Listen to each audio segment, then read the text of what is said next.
Hey, what's up YouTube? This is Mike from FilterGrade, and today I'm going to be showing you how to change the modes on the Canon EOS R6. So we're going to turn it on now, and then we'll change the mode. Okay, so now the camera's on, and as you can see from the top left right here, we're in manual mode. Now we're going to change it, and the next one on, go ahead. The next one on the list is Aperture Priority. That's the AV. And every time you change it, you're going to see it in the top left corner when you're in live mode. And so Aperture Priority means that the aperture is going to be prioritized for the settings. The next one on the list is TV. This just means shutter priority, which means the shutter speed is the priority.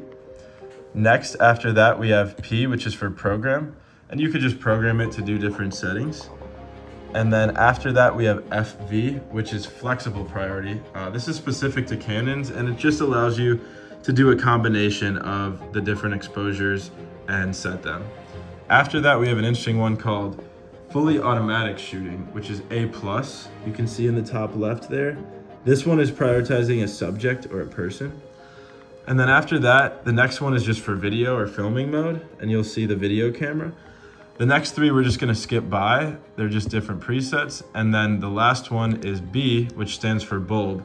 And this is used for long exposures. And so that's it. That's how to change all your camera modes on the Canon EOS R6.